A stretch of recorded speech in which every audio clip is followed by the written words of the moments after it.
Visakha steel plant ప్రమాదంపై CM దిగ్భ్రాంతి వ్యక్తం చేశారు. అధికారులతో ఫోన్లో మాట్లాడారు. మృతికి గల కారణాలపై ఆరా తీశారు. కార్మికులు మృతి చెందడంపై చంద్రబాబు ఆవేదన వ్యక్తం చేశారు. ఇక ప్రమాద సమాచారం అందుకున్న హోంమంత్రి అనిత హుటాహుటిన విశాఖకు బయలుదేరారు.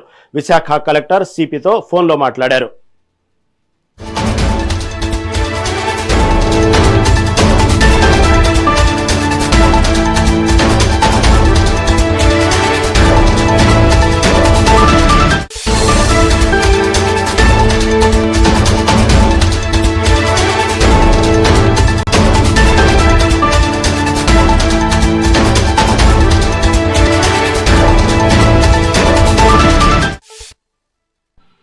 విశాఖ స్టీల్ ప్లాంట్ ప్రమాదంపై సీఎం దిగ్భ్రాంతి వ్యక్తం చేశారు. అధికారులతో ఫోన్లో మాట్లాడారు. మృతికి గల కారణాలపై ఆరా తీశారు. కార్మికులు మృతి చెందడంపై చంద్రబాబు ఆవేదన వ్యక్తం చేశారు.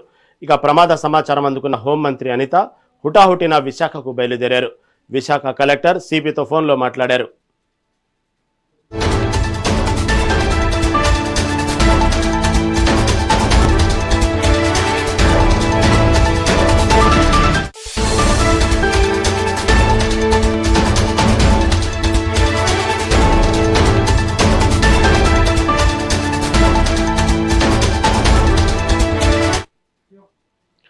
విశాఖ స్టీల్ ప్లాంట్లో భారీ అగ్ని ప్రమాదం చోటు చేసుకుంది.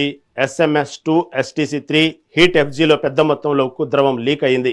ఉక్కు ద్రవాన్ని లిఫ్ట్ చేస్తుండగా ఈ ప్రమాదం జరిగింది. దీంతో ఒక్కసారిగా కార్మికులు, ఉద్యోగులు భయంతో పరుగులు తీశారు. అగ్నిమాపక సిబ్బంది మంటలను అదుపు చేసేందుకు ప్రయత్నిస్తున్నారు. ఈ ప్రమాదంలో కార్మికులకు తీవ్ర గాయాలయ్యాయి.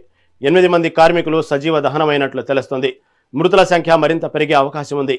ఇక 1500 హీట్ డిగ్రీస్ వేడితో వెళ్తున్న స్టీల్ మెటల్ లిక్విడ్ లాడీలు పేలడంతో ఈ ప్రమాదం జరిగింది. విశాఖ స్టీల్ ప్లాంట్ ప్రమాదంపై సీఎం చంద్రబాబు దిగ్భ్రాంతి వ్యక్తం చేశారు. అధికారులతో ఫోన్లో మాట్లాడారు. మృతికి గల కారణాలపై ఆరా తీశారు. కార్మికులు మృతి చెందడంపై చంద్రబాబు ఆవేదన వ్యక్తం చేశారు. ఇక ప్రమాద సమాచారం అందుకున్న హోంమంత్రి అనిత హుటాహుటిన విశాఖకు బయలుదేరారు. విశాఖ కలెక్టర్ సిపితో ఫోన్లో మాట్లాడారు.